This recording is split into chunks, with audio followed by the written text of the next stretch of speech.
This lecture is about shearing stresses in beams and thin walled members. This is chapter number 6 of the textbook of Mechanics of Materials by F.P. Beer and Johnston. Before this, in our recent last two lectures regarding chapter number 4 and 5, we have discussed in detail about bending in beams, bending moment diagrams, and shear force diagrams. Uh, in chapter number 4, we discussed that when a beam bends, some of its layers come under compression and some under tension, while the neutral layer remains neutral. There is no tension or compression in the neutral layer. Before bending, all of the layers have same length. The top and the bottom surfaces have same length, and after bending, the length of the top layers is decreased, while the length of the bottom layers below the neutral axis increases. So the layers slide upon each other horizontally, either compression or tension.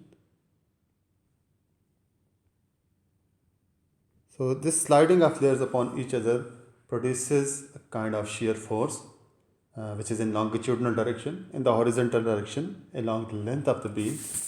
It means there is a horizontal shear force or a longitudinal shear force in the beams, which we have not discussed until now, which we will discuss in this chapter. We will denote it with H. Previously in chapter number 5, we have discussed about vertical shear forces. For example, if there is a transverse force acting on a beam and we section the beam, so there will be a vertical shear force and a bending couple as a reaction force and reaction moment.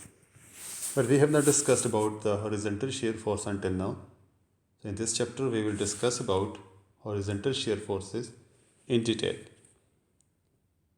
Previously in chapter number 5, as we discussed, that transverse loading applied to a beam results in normal and shearing stresses in transverse sections, and the distribution of forces in the cross section is so as that we have 6 equations of equilibrium, 3 regarding forces and 3 regarding moments. So summation of forces in 2 directions will be equal to 0, while in one of the direction, in the vertical direction, it will be equal to vertical V, vertical shear force. Similarly, summation of moments in 2 directions will be 0, while in the third direction it will be equal to bending couple moment. So there will be a vertical shear force and a bending couple in the transverse section of a beam under transverse loading. When shearing stresses are exerted on vertical faces of an element, for example, if this force V is being applied on the vertical face, here if we denote it with tau xy, and on the back face again there is tau xy. These two tau xy, if we look from this side, they are producing a clockwise moment in this cube. If we want to keep the summation of moments equal to 0, which must be there must be static equilibrium. So there must exist another force which may produce an equal counterclockwise moment.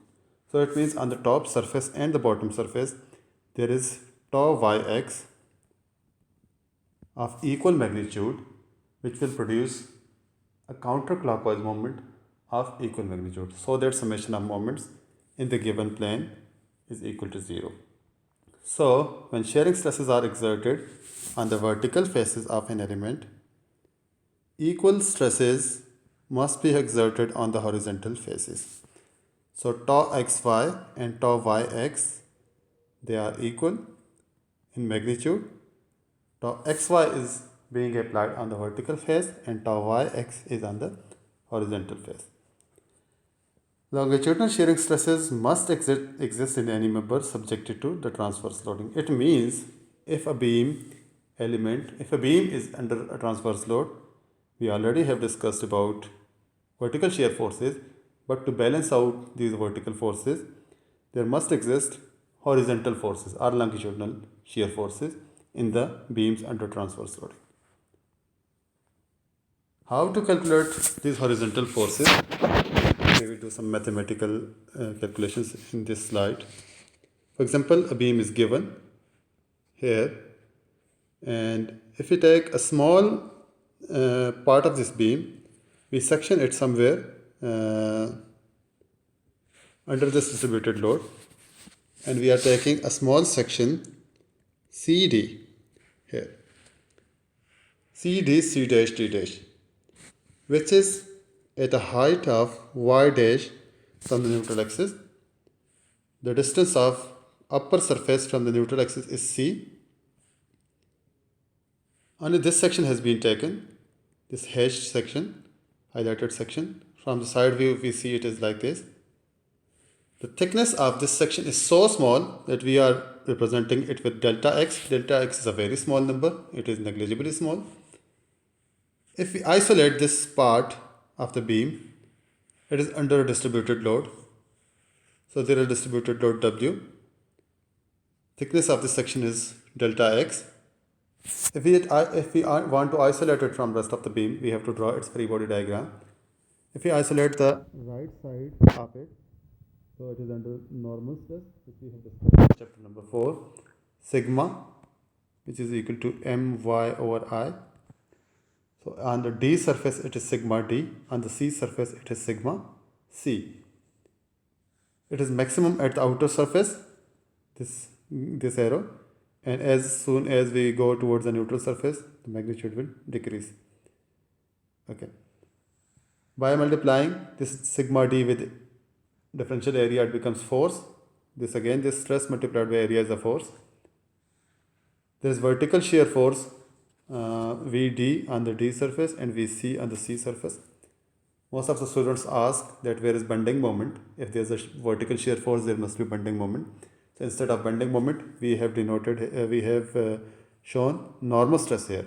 This normal stress is being caused by bending moment M. So we are showing normal stress here, so we do not need to show bending moment. Okay, this W is distributed load, and after isolating it from rest of the beam, this surface, if we are isolating this surface, there is a reaction force here, and it is shown as a shear force delta H here. It is a small force, small value, so we have represented it with delta. Okay, now this is a free body diagram. I want to apply equation of equilibrium here. Summation of forces in x direction or horizontal direction is equal to 0. So there are three horizontal forces. One is delta H, one is sigma D dA, one is sigma C dA. The sigma D dA and sigma C dA, they are distributed forces. So if we want to convert them into concentrated forces, we have to take integral of them. Integral of distributed force is equal to its equivalent concentrated force. Sigma CdA is in direction of delta H, so it will be denoted with the same sign, positive sign, and sigma D delta dA is in the opposite direction, so it will be denoted with a negative sign. So I will write here summation of forces in x direction is equal to 0. So one of the force is delta H. Then there is sigma C dA minus sigma D dA. I have kept the dA common, and I have taken integral of both the forces because they are distributed forces. Sigma D is with the negative sign. It is because it is in the opposite direction. Sigma C is in the direction of H. Okay. Now this sigma C dA, sigma C is equal to MC y over I, and sigma D is equal to MD y over I. So I want to, this is equal to 0. I want to keep here like delta H is equal to, delta H minus or plus MC minus MD divided by I into YdA. I have taken Y as common. Y is not a constant, it is a variable, so we cannot take it out of the integral sign. Moment and I are constant, so they can be taken out of the integral sign. If we move some parts on the right side of the equation, so delta H will be, MC becomes negative and MD becomes positive on the other side. MD minus MC over I into YdA.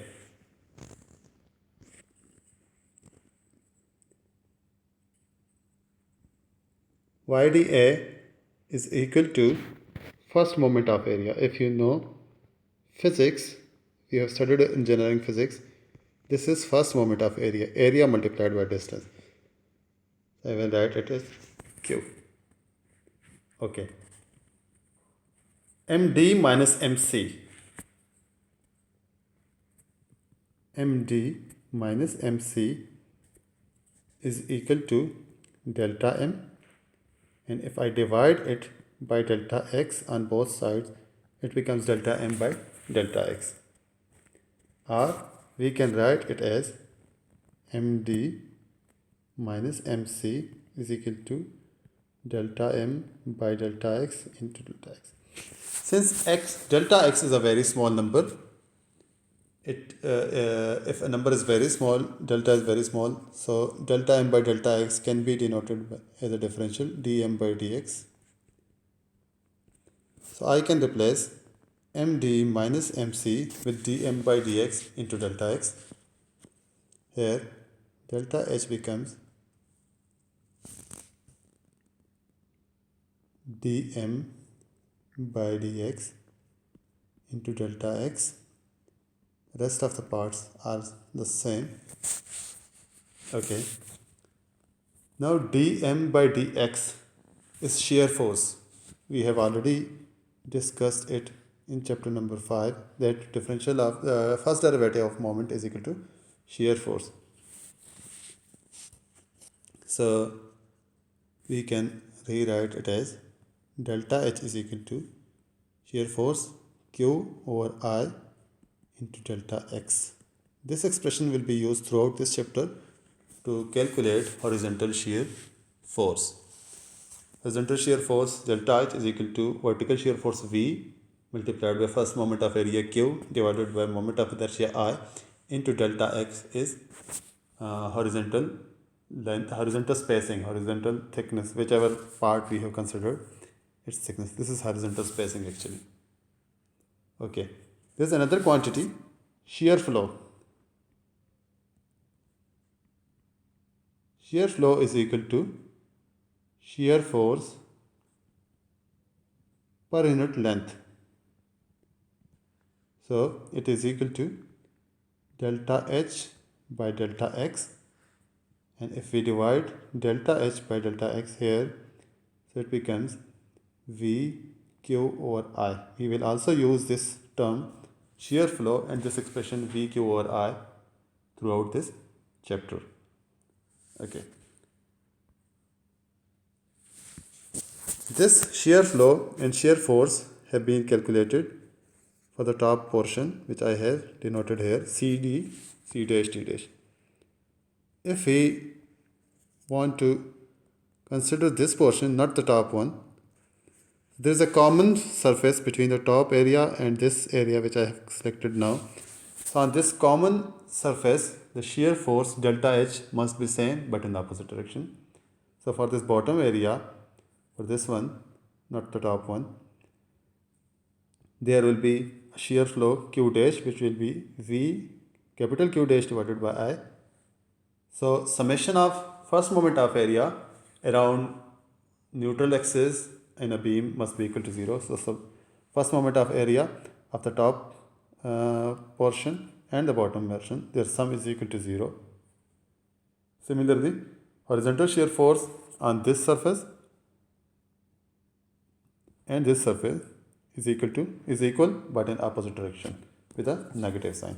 So delta H dash on the bottom surface will be equal to delta H on the top surface, but with a negative sign. Well, here's an example 6.01 from the textbook. A beam is made of 3 planks nailed together. There are 3 planks. This one, the top one, the top flange, this web section, and this the bottom flange. These 3 planks have been nailed together. Here is one nail, and here is another nail. To make a beam, so this is cross section of the beam in 3 dimensions. It can be extended like this. Okay. Knowing that the spacing between nails is 25 mm and the vertical force in the beam is V equal to 500 Newton, determine the shear force in each nail. Okay, vertical shear force has been given. We have to find shear force in the nail. So how we know that which shear force is it? Before that, it is given here that the spacing between nails is 25 mm.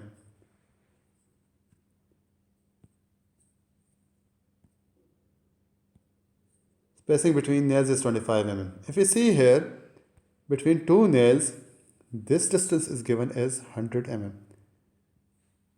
Between this point and this point. Some students get confused with it. This spacing is horizontal spacing actually. Here will be another nail. Here will be another nail.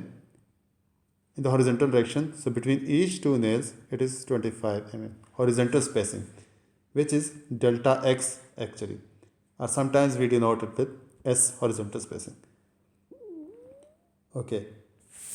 If this breaks up, this nail is under stress at this surface. So, or here, if I extend it here, this surface or this point in the nail is under shear force or shear stress. So, we have to find horizontal shear force in the nail. Okay, H has to be found, V is given. You know that H is equal to small q into delta x, or in this problem or in this solution in the book, they have denoted it with F, not H. Q is equal to VQ over I. So first we have to find capital Q and I. Capital V is given. If we have to find Q, which area we have to choose? Because capital Q is equal to A Y dash. So which area we have to choose means wherever we find horizontal shear force, for example this horizontal shear force in the nail is being found here at this surface. So all the area above the horizontal shear force. So the area above the horizontal shear force is this one. This area is equal to 100 multiplied by 20. I will delete rest of the portion so that it is clear to you, to make the diagram clear. Okay, so this highlighted area is equal to 100 multiplied by 20, and its distance from the neutral axis is y dash, which is equal to half of this height 50 plus half of this height 10. 50 plus 10 is equal to 60 mm. We will move here. Q is equal to area multiplied by y dash. Area is equal to width in meters. We have converted it into meters. 0.02 into 0.1 meters, and 60 millimeters has been converted into meters. 0.06 meters. So Q becomes 120 into 10 power minus 6 meter cube. I is equal to I of this section 1. This is section 2. Again, this is section 1. So I is equal to 2 times I1 plus I2. For a rectangular section, I is equal to BH cube. by 12 plus AD square. So we have to find BH cube by 12 plus AD square for both I1 and I2.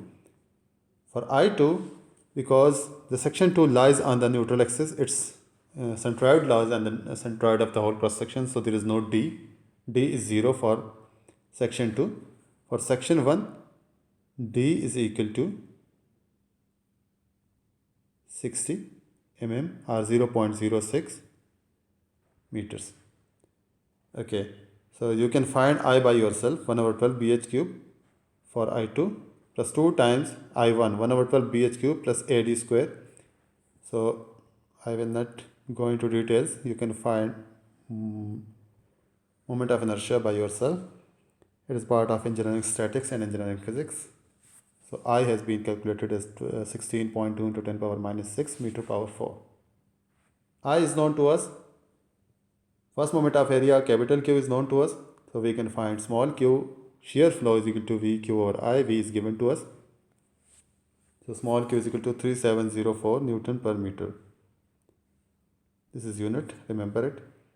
Now to find horizontal shear force, which has been denoted with F on this slide. F is equal to small q into delta x. Delta x was given to us, horizontal spacing between nails, which is 0.025 meters. Small q has been calculated, which is 3704. So F is equal to 92.6 newtons. You may also denote it with horizontal, with delta H, horizontal shear force, or F, whatever you want. Okay, we will move. Our next topic is determination of shearing stress in a beam.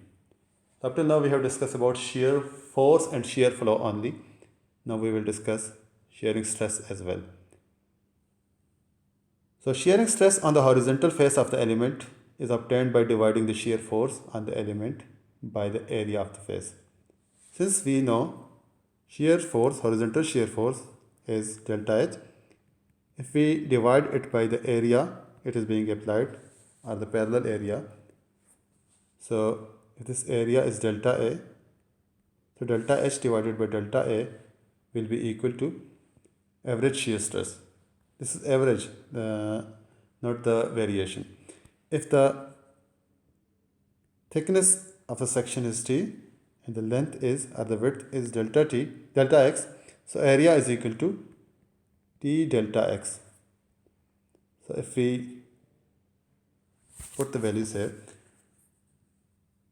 delta H is equal to Q delta X, Q is equal to V Q over I, and area is equal to T delta X. We can cancel out delta X with delta X. So tau average, or the average shear stress, will be equal to V Q over IT, where V is vertical shear force, Q is first moment of area, I is moment of inertia, and T is thickness of the cross section. Okay. On the upper and lower surfaces of the beam, tau yx is equal to 0. It follows that tau xy on the upper and lower edges of the transverse sections is equal to 0.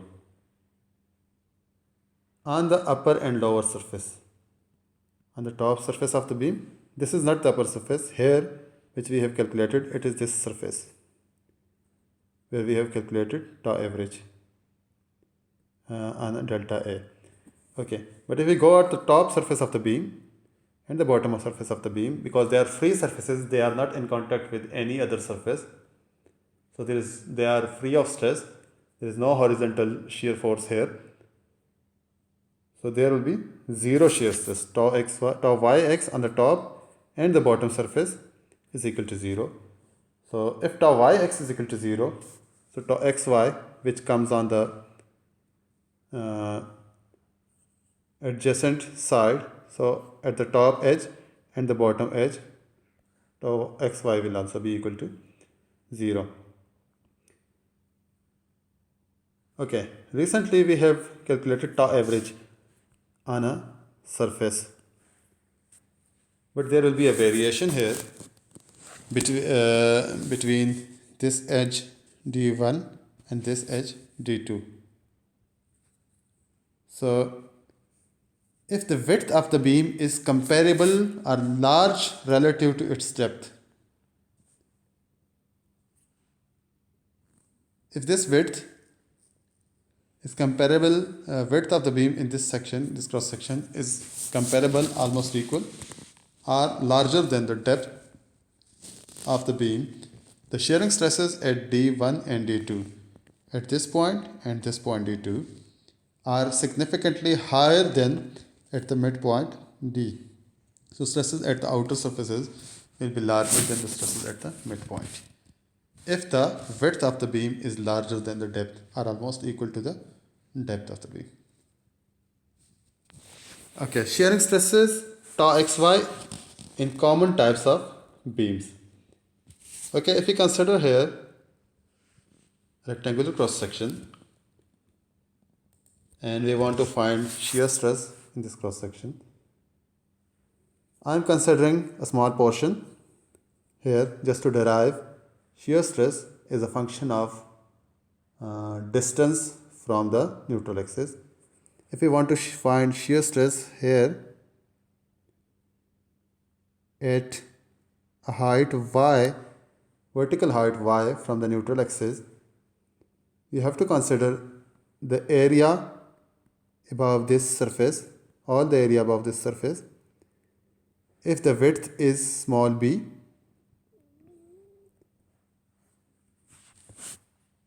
this height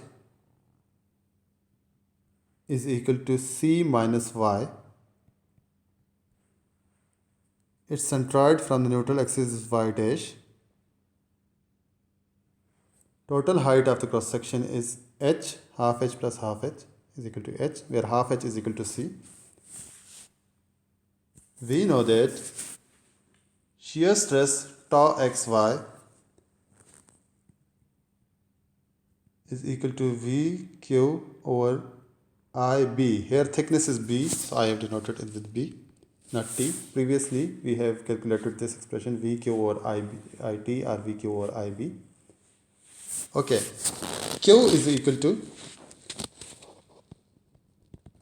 area into Y dash. Area of this highlighted section is equal to width B into height C minus Y.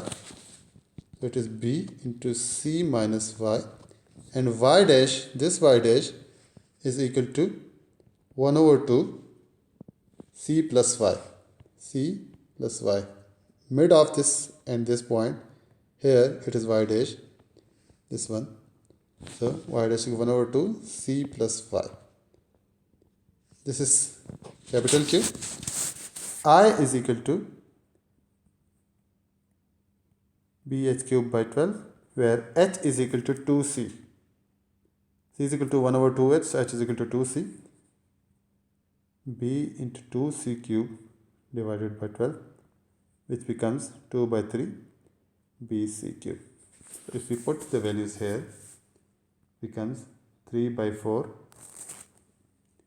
C square minus Y square divided by BC cube into capital B. This C minus Y and C plus Y becomes C square minus Y square. So I will written it here.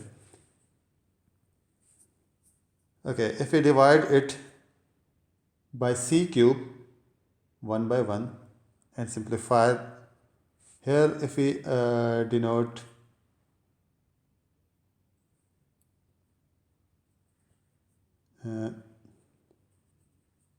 area equal to 2BC.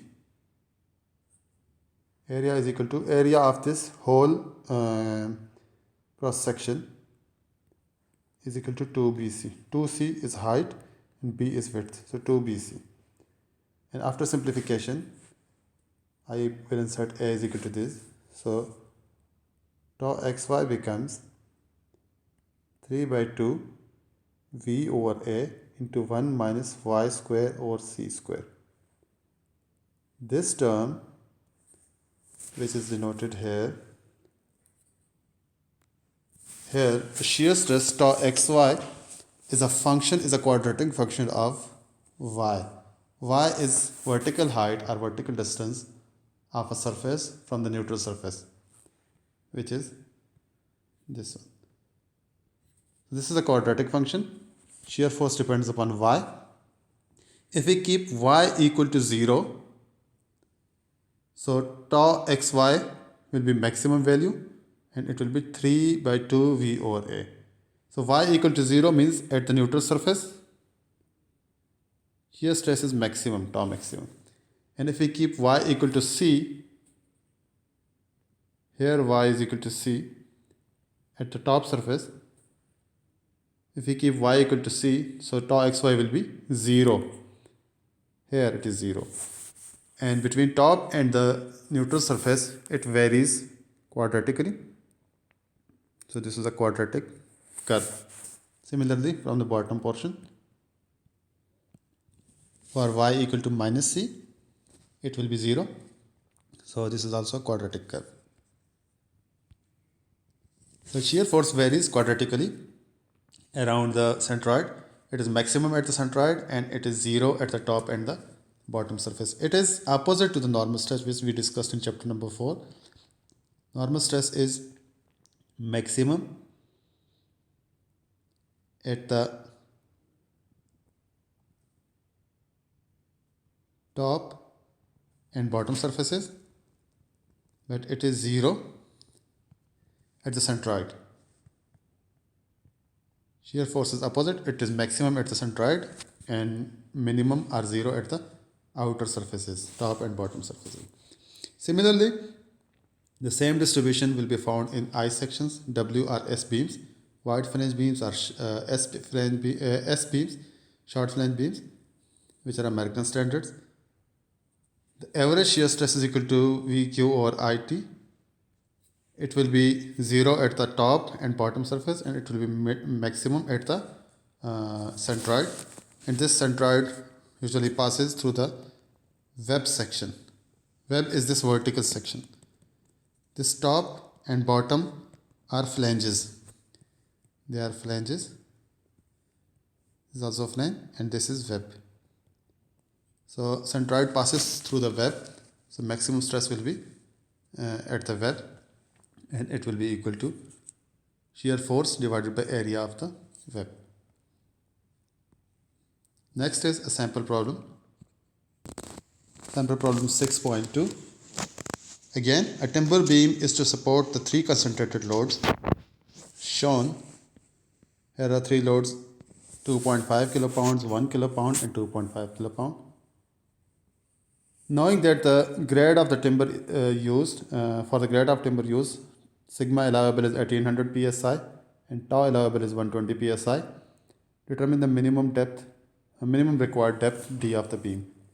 Okay, maximum normal stress and maximum shear stress is given. Sigma allowable, maximum normal stress, and tau allowable, maximum shear stress. We have to find depth D, which is depth of the cross section of the beam. Cross section is rectangular. Width is 3.5. Okay. Sigma is equal to, or sigma allowable is equal to, which is maximum, is equal to maximum moment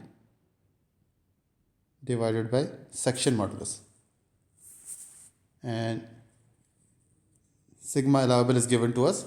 Maximum moment can be found from the bending moment diagram. So we can find section modulus S from here. And section modulus S for a rectangular cross section is 1 over 6 B into height, which is D in this case, height D square. So B is given to us, which is 3.5. So if we find S from this equation, we can find D from here, which is required in the problem. One value of D can be found from this expression. Another can be found from the tau allowable. Recently, we have discussed in our theory portion that tau maximum or tau allowable in a beam is equal to 3 by 2 V over A,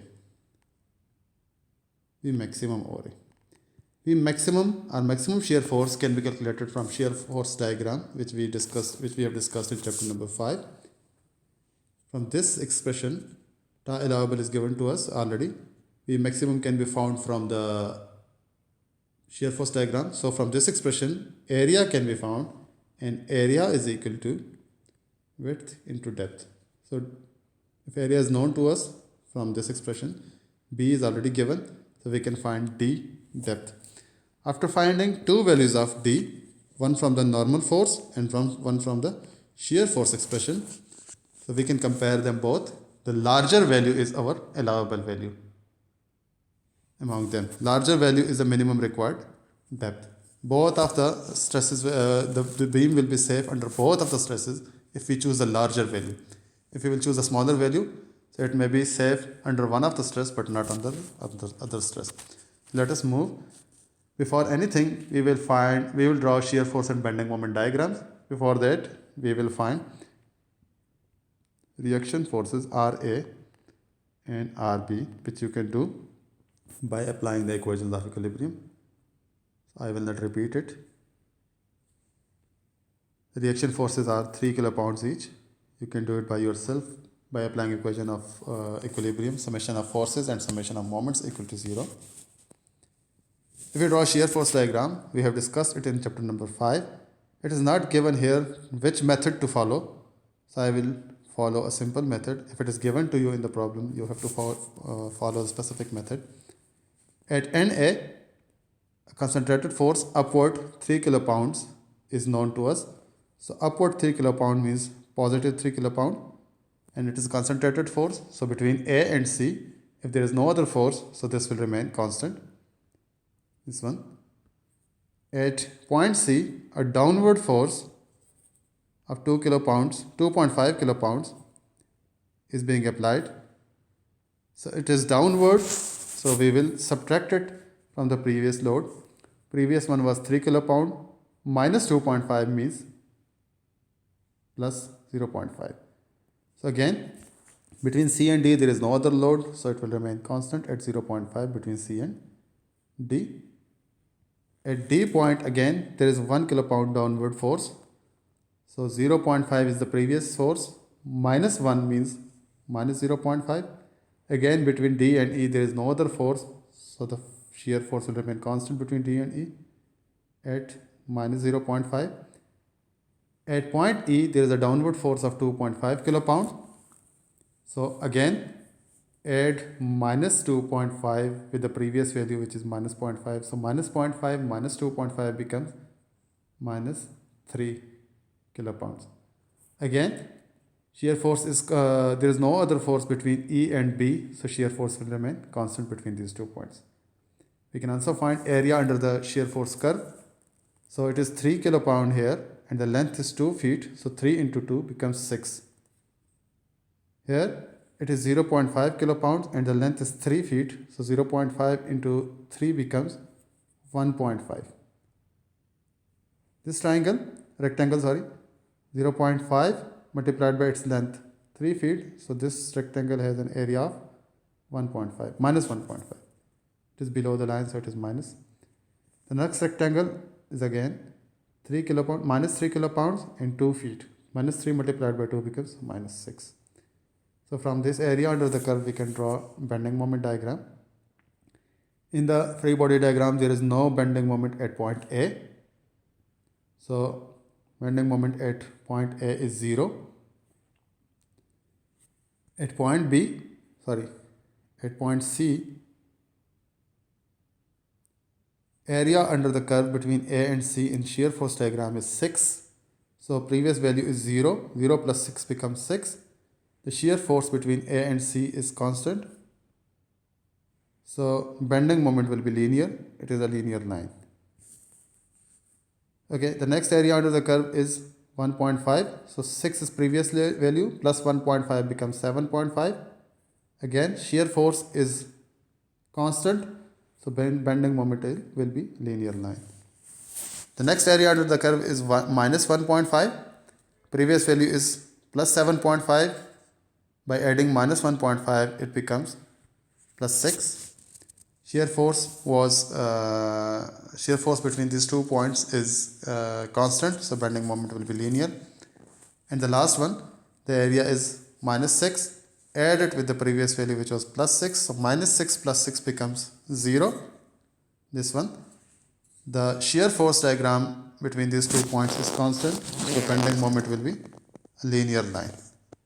Okay, so bending moment diagram and shear force diagram both have been plotted. Maximum bending moment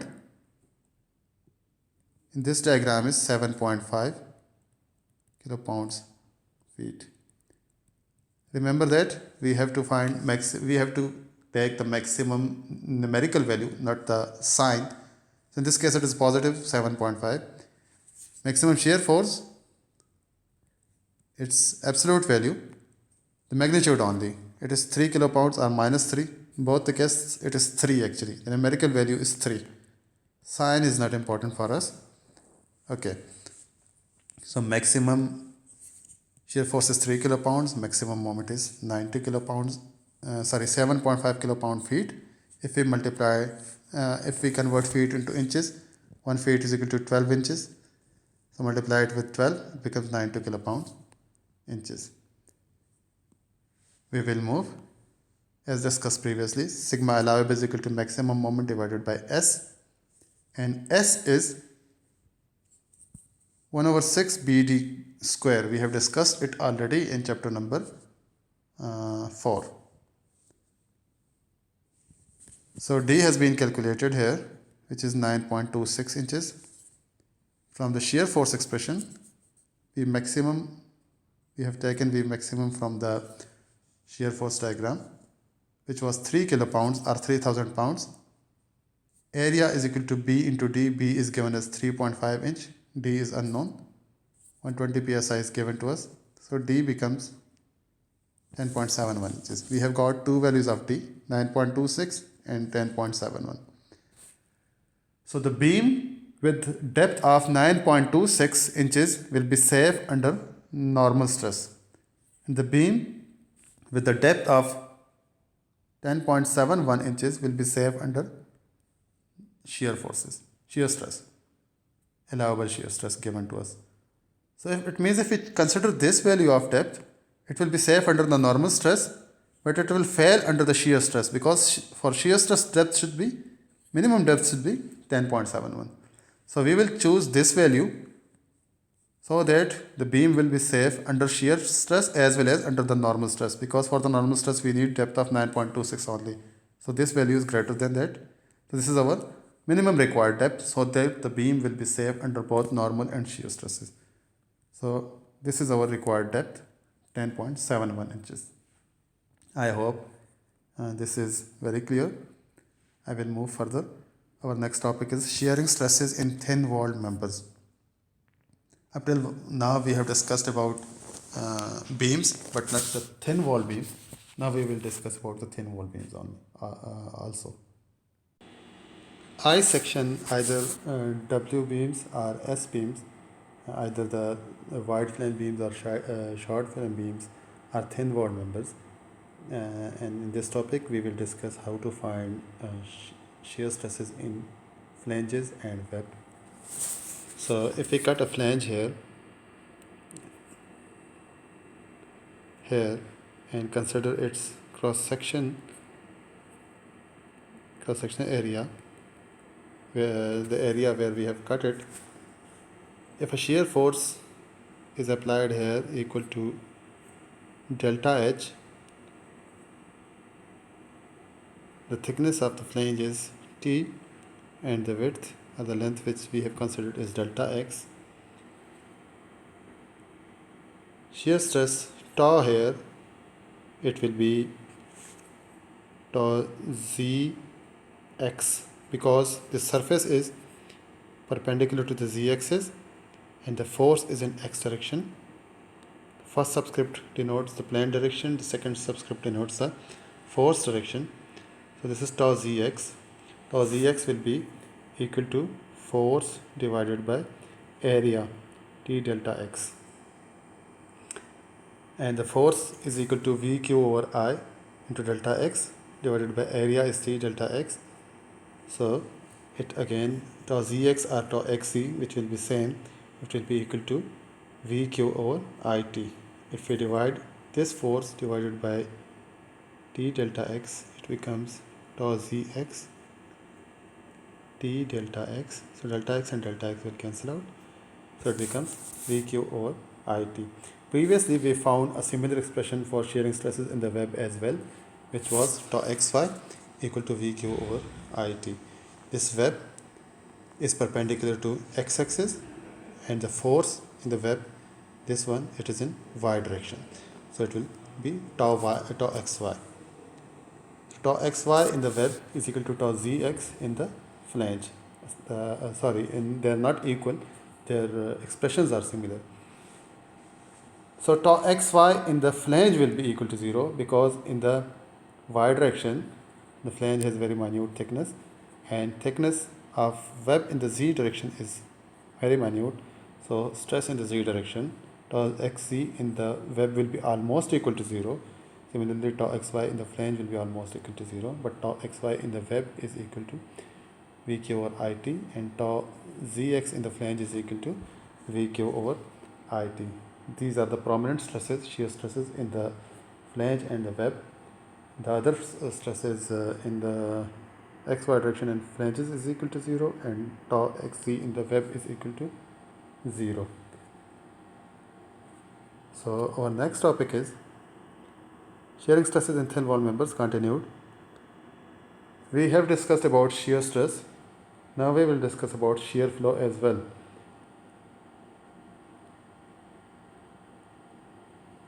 The variation of shear flow across the section depends only on the variation of the first moment.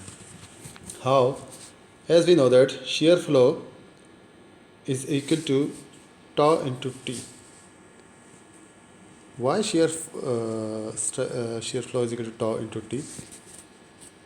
Shear flow was previously defined as shear force per unit thickness.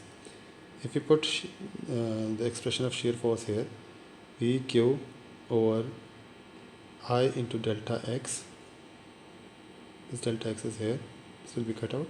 If I multiply and divide it with T, so Vq over It becomes shear stress, and thickness is here. The shear flow is shear stress into thickness. Shear stress is equal to Vq over I, T, and multiplied by T, so it is Vq over I. For a box beam, Q grows smoothly from 0 at point A to a maximum at point C and C dash, and then decreases back to 0. This is box section. This is a rectangular section, hollow rectangular section. This is also a thin wall section. This is cross section of a beam. So in the cross section, the vertical shear force will enter at point A.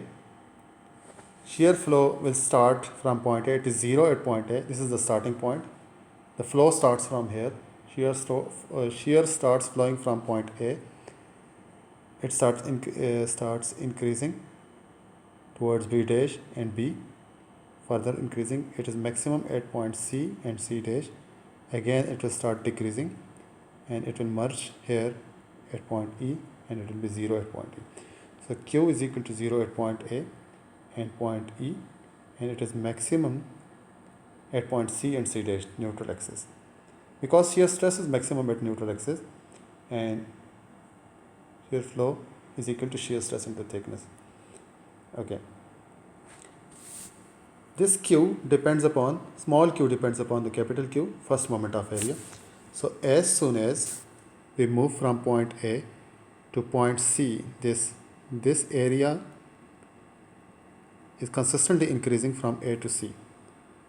So the flow from A to B covers only this area. Flow from A to C covers a greater area. As soon as the area increases, it means the first moment of area is also increasing, and the small q, which is shear flow, it is also increasing. The sense of Q is in the horizontal portion of the section may be deduced from the sense in the vertical portion of the sense in the vertical portions are the sense of the shear force. Shear force V enters here from the top. It is split into two parts towards the right and left, and then it goes down in the vertical sections, and then it is combined in the horizontal sections again. So direction of shear flow in the horizontal portions is reduced from the vertical portions. If shear force is entering from here, it will be split towards B and B dash. So directions are towards B and B dash. Again, it's coming downward, crossing C and C dash. When it enters the horizontal portion again, so the two forces are coming from the opposite directions, and you can sense its direction. If the shear force flows from here, if it enters from E, so it will start growing away from E, it will end towards A similarly. Okay. If a similar section, another thin wall member is here, I section, which may be a W or S beam. For a W beam or an S beam, a wide flame beam or a short flame beam, the shear flow increases symmetrically from 0 at A and A dash, and it reaches maximum at C and decreases back to 0 at E and E dash. For these kind of beams, the shear flow starts from this end and this end, A and A dash. They are merged at point B. It keeps on increasing. If the shear flow starting from A, in between section A and B, it is Q1. From A dash to B, it is Q2. They both will be added in the vertical section. Q is equal to Q1 plus Q2. It keeps on increasing. It will be maximum here, passing from the neutral axis. It is minimum here at A and A dash. Again, after neutral axis, it will start decreasing, and it will be split again towards E dash and E, and at the end point it will be 0 again. The continuity of the variation of Q and the merging of Q from section branches suggests an analogy of the fluid flow. This is a very important point. If you consider it as a pipe branch, just like we studied in fluid mechanics, if it is like a pipe and a fluid is inserted from here and here, the flow will be 0 at the starting point, fluid flow, and the two flows will be added here at point B. They will merge into each other. They are superposing with each other.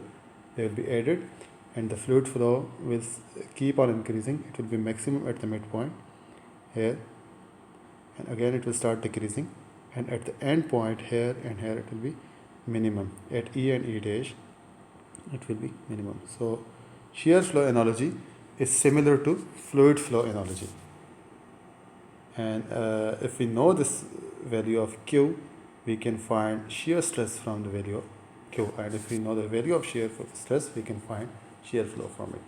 But remember that the shear flow and the shear stress both will be maximum at the centroid or the neutral axis of the beam cross section. So this was all regarding theory of the chapter number 6, which I wanted to discuss in this chapter. There are some other topics in the book as well, but at the undergraduate level, I want to discuss up to this topic only. This is enough for undergraduate studies. After this, I will discuss solution to some selected numerical problems from the exercise of this chapter from the same book. I have selected some problems. I will discuss it in a separate lecture. These problems are mostly on the thin wall members or even on the topics before this. So the detailed discussion on numerical problems will be in a separate lecture. If you have any problem or any query regarding the theory of this chapter number 6, you can send me an email and you can ask your queries. Thank you very much.